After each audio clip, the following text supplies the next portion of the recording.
We take a look at some of the damage across the area after Friday night's storms.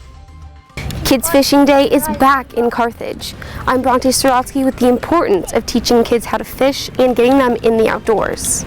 We'll take you to a swap meet, an aquatic swap meet in Joplin. The 4 states' most watched news starts now.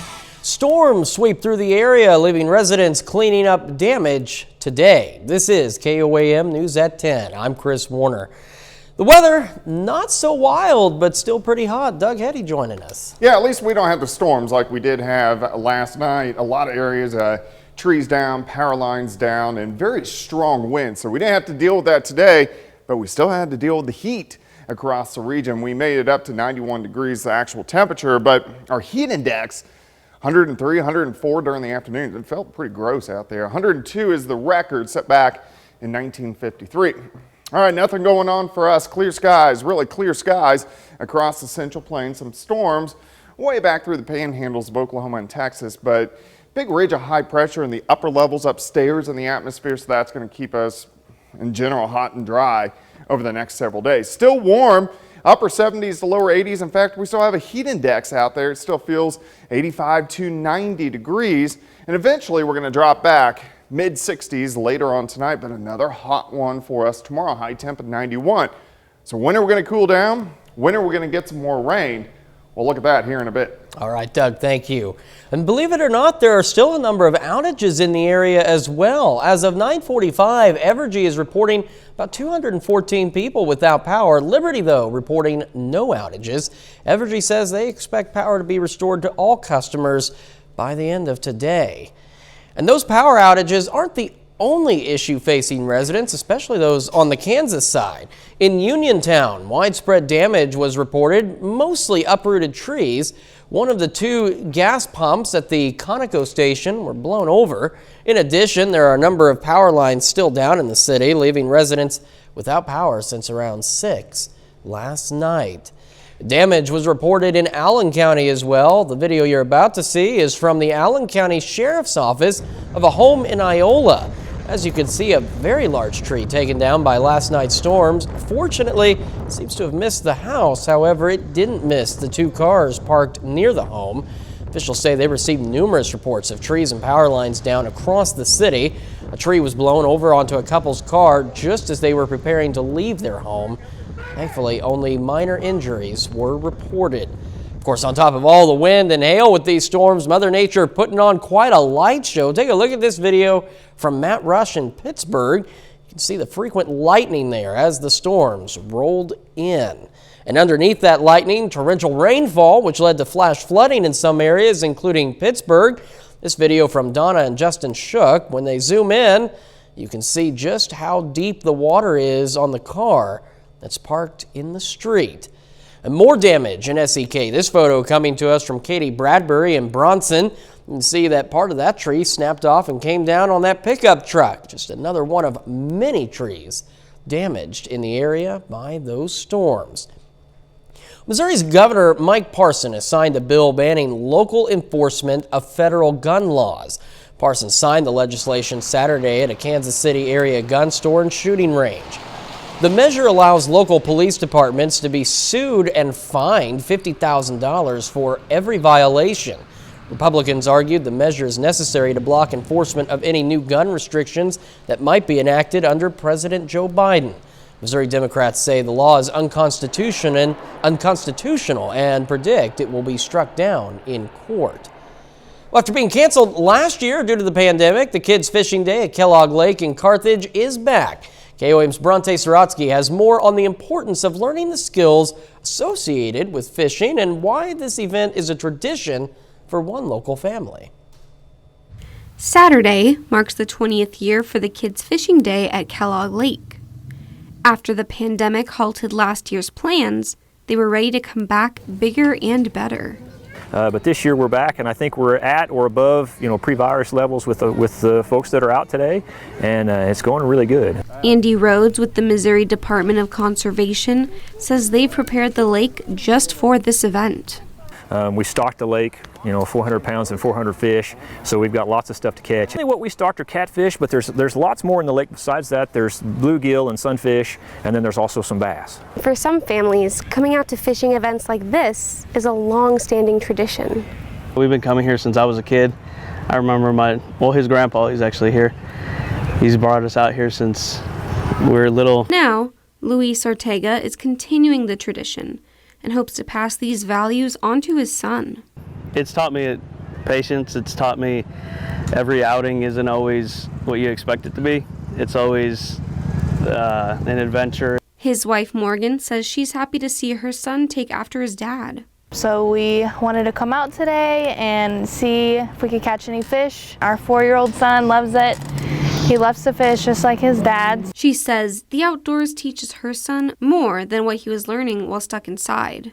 Being able to get out and explore, and with Billy, he gets really excited when he catches a fish and when we get to put a worm on the hook, and it just teaches him life skills like patience, waiting for the fish, and just that the hard work pays off when you do catch a fish. I think that's important to teach him than just watching cartoons every day.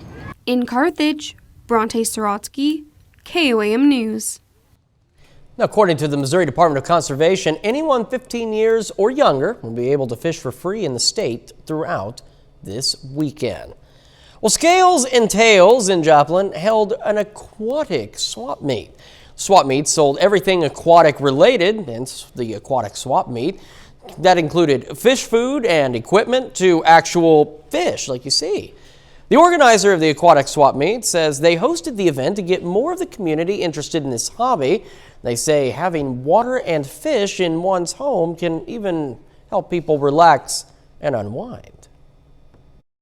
This is a hobby of peace and tranquility. This is something you can dive into your creativity side. You could create beautiful escapes. You could create an underwater world and an ecosystem that you have in your own mind and vision. They say they've seen swap meets like this for aquatic items in Springfield and Tulsa and wanted to have the opportunity in Joplin as well. Well, today, President Biden declared the U.S. is back at the meeting of G7 leaders in England. Once again, allies are being embraced, not alienated. Officials are praising common solutions to global problems, but their united front is already being put to the test over how to best check China's ambitions and stop Russian meddling. CBS's Nancy Cortez is at the G7 with more. We learned today that the president will not be making a joint appearance with Russian President Vladimir Putin after the two sit down in Geneva next week. The White House looking to create as much contrast as possible between that conversation and the ones taking place here in Cornwall. Repairing alliances one handshake at a time. Today, President Biden met one-on-one with French President Emmanuel Macron. As we say back in the States, we're on the same page. All of the G7 leaders came together today to announce a new global infrastructure initiative called the Build Back Better World Partnership. And yes, that is a reference to a frequent White House slogan. We're going to build back better. We build back better. The G7 countries are vowing to work together to marshal hundreds of billions of dollars of infrastructure investment for low and middle income countries in the coming years. It's a move designed to compete with a well-financed Chinese infrastructure initiative in 70 countries that's known as Belt and Road. I think it's great to have the U.S. president part of the club and very willing to cooperate. Looking ahead to next week, the White House announced today that President Biden will not hold a press conference with Russian President Vladimir Putin following their summit, as his predecessor did at the last summit in 2018. He just said it's not Russia. In a statement, the Biden White House suggested Putin can't be trusted to tell the truth in such a setting. Quote, a solo press conference is the appropriate format to clearly communicate with the free press the topics that were raised in the meeting, especially in areas where we have significant concerns. In a new interview, Putin said the Russia-U.S. relationship has hit a low point. President Biden, of course, is radically different from Trump because President Biden is a career man. He has spent virtually his entire adulthood in politics, and it is my great hope that, yes, there are some advantages, some disadvantages, but there will not be any impulse-based movements on behalf of the sitting U.S. president. As the G7 talks draw to a close here, the leaders were treated to a dramatic flyover emphasizing the red, white, and blue.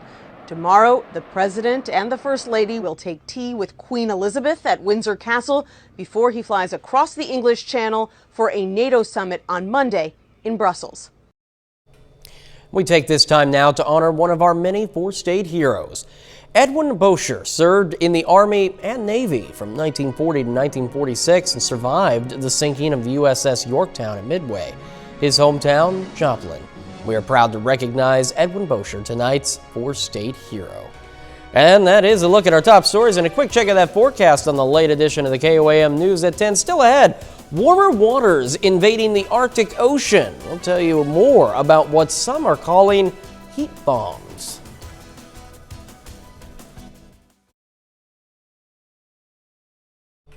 Warmer waters are seeping into the Arctic Ocean, threatening sea ice. Researchers now believe they know why. Nichelle Medina has more on these so-called heat bombs and how they pose a threat to global climate change.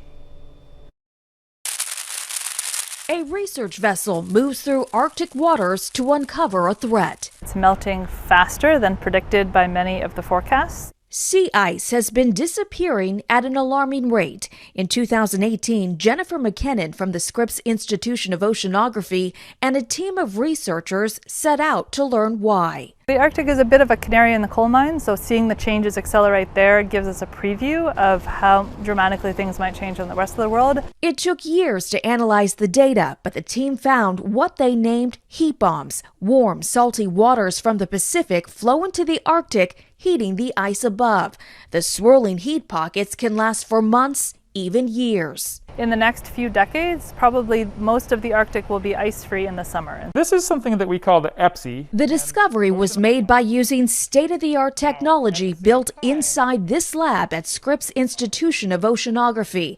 The custom equipment allowed researchers to observe the ocean in new ways. Those instruments that we use typically are 5 times faster than what other technology is available, so that really helps us cover a lot more of the ocean. Beyond the Arctic, researchers are now using the same tools in oceans all over the world. We're getting set to go out off of the coast of Ireland and look at how turbulence works in the deep ocean and how that affects climate. The new insights will help develop better models in the Arctic and beyond. Understanding how the role that the ocean plays in accelerating sea ice melt lets us better predict what's going to happen, when it's going to happen, so people can prepare. Important information to understand a changing global climate. Nichelle Medina, CBS News, San Diego. Collaborative work with scientists in the United Kingdom and Germany shows that the warm subsurface water also carries unique biogeochemical properties into the Arctic. This mix of organisms and chemicals could have important implications for the changing Arctic ecosystem. Well, after the storms rolled through, the heat came right on back today. Is there any relief on the way? Well, only Doug Hetty has that answer. He's next with the complete forecast.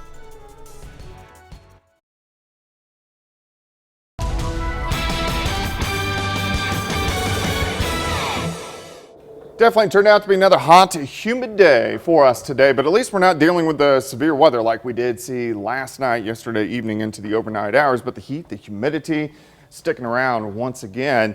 We have partly cloudy skies, great time-lapse Indigo Sky Casino and Resort. Of course, Indigo's just outside of Seneca, Missouri, but it looks pretty good. Nice shot of the sun setting. We are dry. We're going to stay dry at least for the next couple days. Allergies also up there on a scale of 1 to 10. Today's a 7, tomorrow's a 7. This is mainly the tree allergies and the grass allergies. So if you are a sufferer, you're going to be suffering at least the next few days. Still hot though. We hit 90 yesterday. We dropped back mid-70s, back to 91 for us today. In fact, we had heat indices, the way it actually feels to your skin, about 103, 105 at times during the afternoon hours. At least we're cooling off. Still very muggy out there. 75 in Nevada, 79 in Joplin, 83 Anderson, 81 in Miami. Neodesha is sitting at about 78 degrees. But here's the problem. Our dew points are high. This measures how much water is in the atmosphere, how much moisture. When you get dew points into lower 70s, It puts us in that muggy to soupy range, which we're going to deal with, of course, throughout the entire summer, but it will kind of fluctuate up and down. It's actually going to go down a little bit for us as we head into the daytime hours tomorrow. But still, even this late at night, we have heat indices into the low to mid 80s. Currently outside, we sit at 79. Northerly winds are light at about 6. Humidity is at 77%. Nothing going on. Clear skies. Clear skies across the entire Central Plains. You have to track out across parts of Oklahoma and Texas, New Mexico before you find any showers or thunderstorms. But besides that, really nothing going on until you hit the Pacific Northwest. Huge ridge of high pressure is building out across the central parts of the Rockies. What this means for us is it's going to be hot and it's mainly going to be dry until that area of high pressure really kind of pushes back toward the west, but it's not going anywhere over the next few days. Every now and then we get a weak little wave that rotates around it. We'll get showers, thunderstorms, central, western parts of Kansas, but most of those are going to stay out to the west. Just kind of sticks around all week long. Here's Wednesday. Finally, Thursday into Friday, we get a system that slides across the Great Lakes that drags a cold front in, and with it, we'll actually cool off just a bit by next weekend and also get chances for showers and thunderstorms. Nothing like that tonight. We look fine. We drop back mid to upper 60s. We'll see partly and mostly sunny skies once again tomorrow. Temperatures, they're going to heat up again. I think most of us will go right around 90 degrees during the afternoon. The heat indices aren't going to be quite as bad as what we did see as we were into the daytime hours today. See if I can get my map to shift back. There we go. We'll drop back lower 60s for us tomorrow night.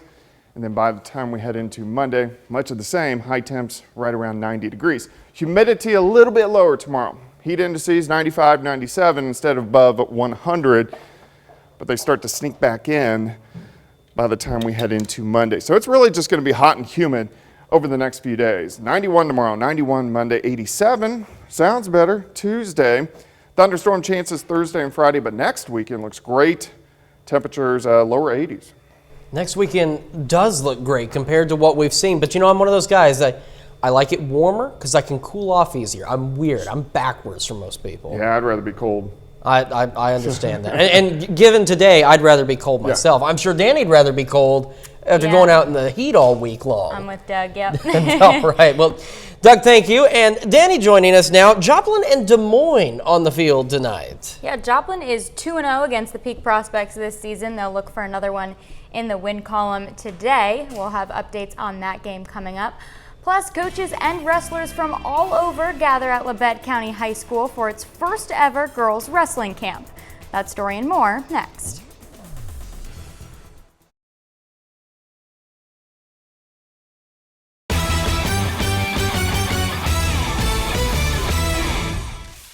Labette County High School girls wrestling coach Jason Storm has organized a 2-day camp, attracting coaches and wrestlers from all over the area. We caught up with Coach to learn more about what this new opportunity offers. Labette County High School is providing a brand new opportunity for girl wrestlers. Nobody's ever really truly done this before in the state of Kansas.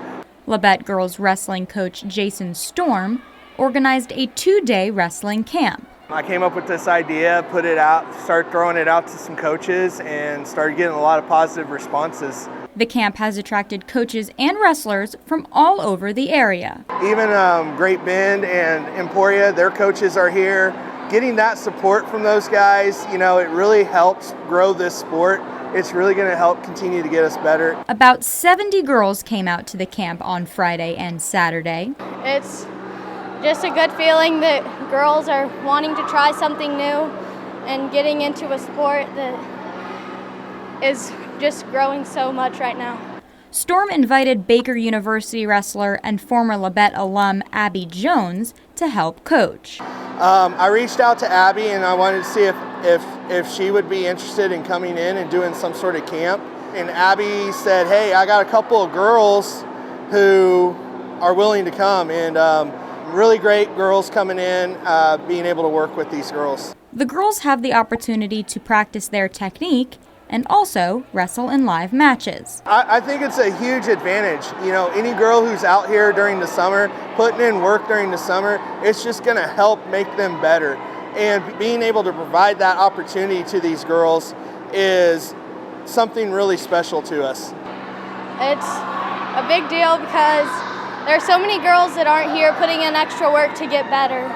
With a few tweaks, Storm hopes to be able to continue to offer the camp in the years to come. I think the girls really enjoy it. Definitely I can see this becoming an annual thing. Isabel Renfro from Seneca High School was named Most Outstanding Wrestler at the conclusion of the camp. The Joplin Outlaws currently lead the South Division with a 4-2 record and are coming off a dominant 13-1 win. Tonight, they kick off a 4-game road trip against Des Moines. The short history between Joplin and Des Moines this season favors the Outlaws. They swept a 2-game home series against the Peak Prospects to open up the season. Tonight, the Outlaws up 3-2, but big comeback for the Peak Prospects late in the game. They take the lead in the 8th and go on to win it 5-3. In the majors, Kansas City in the midst of a 4-game series out on the West Coast against Oakland. The Royals took game 1, and then it was the A's turn. They got the walk-off win on Friday. Tonight, Kansas City finds themselves down 5-0. In the 6th, A's not stopping. Matt Chapman takes the pitch 388 feet to right for a solo home run. Royals get on the board thanks to Kelvin Gutierrez, but this one is all A's. Sky Bolt, first homer of his career, and then Matt Olson buries the Royals with this, a 3-run jack. A's roll by the Royals 11-2. As for St. Louis, 9 of their last 11 games are losses, including Game 1 against Chicago on Friday. A chance to even up the series tonight, but this one doesn't go in the Cards' favor. They fall 7-2. Arenado and DeYoung, both with solo shots in the loss.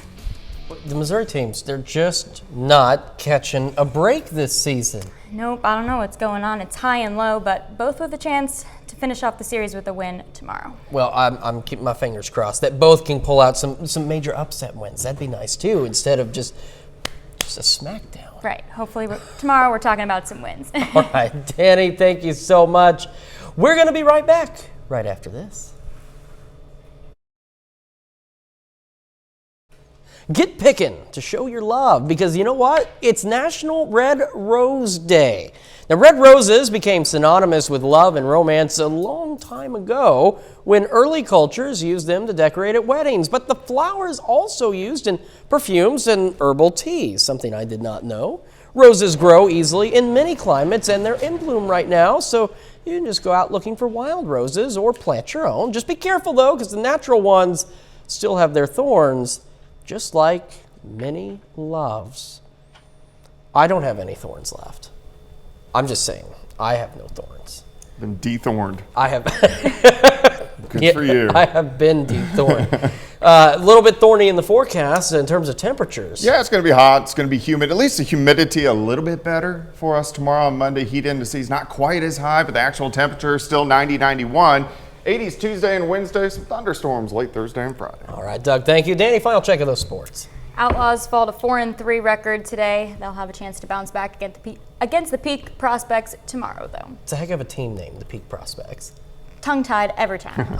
Danny, Doug, thank you guys so much. That's our time for now. Remember, we're always on at KOAMNewsNow.com and with the app, and thanks for making us part of your night.